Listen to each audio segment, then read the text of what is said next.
is it possible to quote unquote gain muscle while at the same time losing fat? And does it require a caloric deficit? Well, the simple and direct answers are yes and no.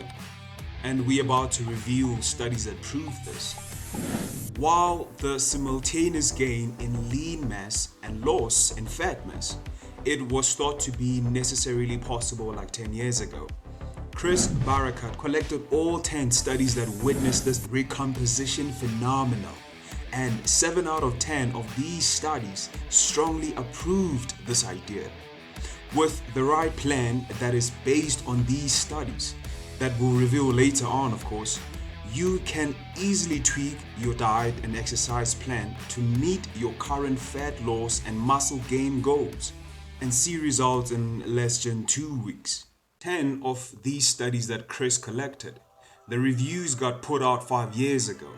So you can imagine there's probably a few more studies that have shown recomp now. At least a dozen studies have shown this phenomenon, which we didn't think was possible 10 years ago. It was thought that you need a caloric surplus to gain muscle, and you need a caloric deficit to lose fat. But what happened in these studies is a recomposition phenomenon. 7 out of 10 of these studies was a lean mass gain dominant recomposition. In other words, more lean mass was gained than fat was lost. So there were net gained in body mass by the end of these trials, which would at least very strongly imply that fat was lost in a caloric surplus. So what is the best way to approach this lean mass gain dominant recomposition? Especially for someone who is willing to do resistance and cardio training and willing to eat maintenance calories or slightly over, and your goal is to gain muscle and lose fat. Where would you set the calories relative to your needs? Well, the simple and direct answer is try to keep the caloric surplus pretty judicious. So 10% above maintenance conditions, which could be somewhere between 200 to possibly 300 calories above what you see as maintenance. The common thread among these recomposition studies is that protein was very high, to somewhere about 1 gram to 1.5 grams of protein per pound of body weight, meaning the 10% above maintenance should come from quality protein. Joey Antonio and colleagues did a study where subjects were resistance training and they were fed 400 to 800 calories above and beyond their natural intake just in protein, and either recomposition happened or no significant changes in body composition happened. If you've gotten value from this video so far, please like and subscribe for more. So what are these magical things protein does when you consume very high amounts of it? Consuming 1 gram to 1.5 grams of protein per pound of your body weight, it spontaneously drives down your intake of your macros. It will also potentially increase your exercise energy expenditure and your non-energy exercise expenditure by just simply maintaining your usual dietary habits and only just add 50 to 100 grams of protein on top.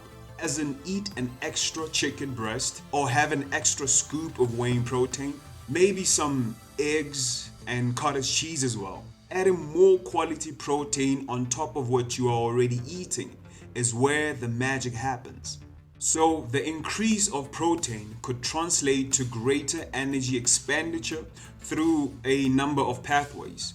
Non-exercise pathways, where subject reported that they were sweating in their sleep, or through exercise pathways. There was also a metabolic study done around 2013 where they subjected the participants to escalate the amount of protein. It was a protein overfeeding study. There were 3 levels of protein intake: 5% protein diet, 15% protein diet, and 30% protein diet. But there were no exercises involved in this metabolic ward study. and total calories escalated as well. And the subjects gained both lean mass and fat mass with escalating protein amounts. So there's different stuff going on here.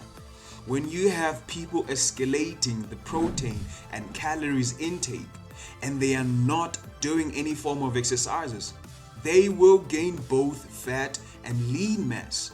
But with resistance or cardio training, where subjects are overfed protein, they actually have the tendency to lose fat and gain lean muscle. The message is, if you are going to lose fat and gain muscles, add on extra quality protein with some sort of exercises that gets your heart rate to at least over 25 BPM. Now, friends, for some of you who are just tired of being obese and carrying the amount of adipose tissue that you carry, and you want to know whether or not is it safe, for instance, to lose 3 pounds a week, and you are wondering if strict caloric restriction and increasing activity is the best way to approach this. I mean, can really this approach of cutting calories intake in half and also doubling the physical output, does it really work, and is it even safe?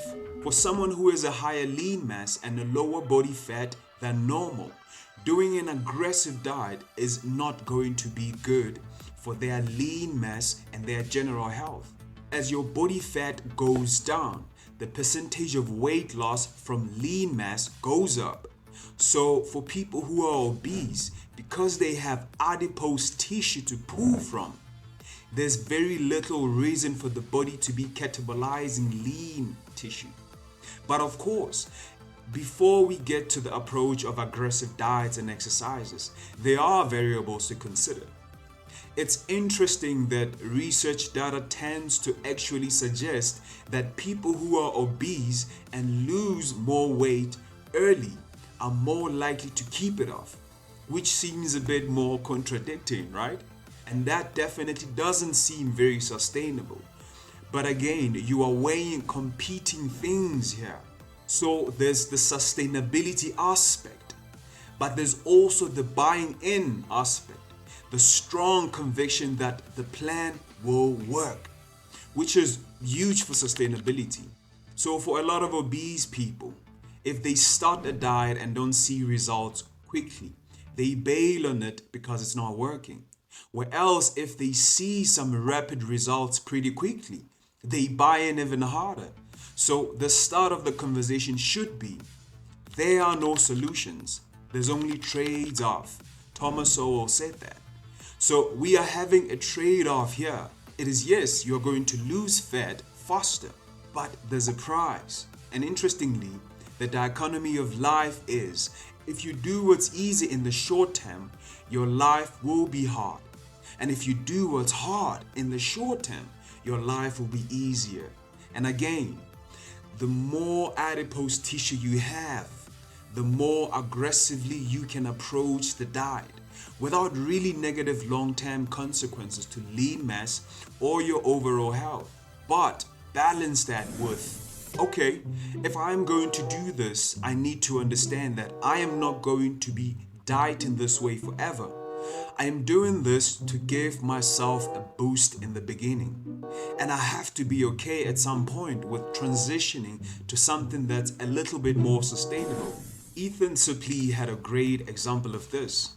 When he was over 500 pounds, he said, the amount of work I had to do to construct my life so that I could just live was so much more work than just going to the gym for a couple of hours a day. The gym work is hard, but when I look back at how much work I had to do to sustain that lifestyle versus just going to the gym and restricting calories, to maintain the lifestyle of being 500 pounds was infinitely more difficult than what I do now. And so again, a great example. Short term, going to the gym, caloric restriction is hard. But in the long term, life is easier. Now, what is the takeaway here? As promised, here's how you can easily apply all of this right now. For your diet, assuming you are already consuming enough protein daily. Now just add more 10% of quality protein above your maintenance calories. You can also go for 1 gram to 1.5 grams of protein per pound of your body weight. Basically use the 80-20 principle between your protein and carbs. For exercises, to keep building muscle, keep doing resistance training. For fat loss, prioritize interval training of either running, cycling, rowing, or walking 10 to 15,000 daily steps. Here's how you can do the interval trainings. Spend 5 minutes warming up, then go hard for 30 seconds. It doesn't have to be all out, but you should be breathing hard enough that you have a hard time holding a conversation. Then slow it down and recover for 90 seconds. You want to repeat that for 6 to 10 rounds. As a beginner, it can be tough. Hence, I'll suggest starting with interval walks at first of 10 to 15,000 daily steps. Here's how a simple weekly plan can be. For our friends with adipose tissue, the idea of losing 3 pounds a week, there's tons of studies about it. Consult your doctor first, of course. Then focus hard on your diet at first, restricting as many calories, from carbs especially, through fasting and keto diet. Please note, with adipose tissue, 80% of your results are based on the discipline you'll have on your diet. To lose weight, there's no use working out hard while your diet is not in check. And for exercises, depending on your preference of either doing resistance or cardio training, always include interval walks of at least 12 to 15 steps daily and making sure you get your heart rate up. Here's why you should prioritize walking over high intensity cardio. While high intensity exercises burn more total calories, study shows that walking tends to utilize a higher percentage of fat for energy. This is because lower intensity activities like walking primarily use fat for fuel, whereas high intensity exercises rely more on carbohydrates. Remember to like and subscribe if you found value in this video.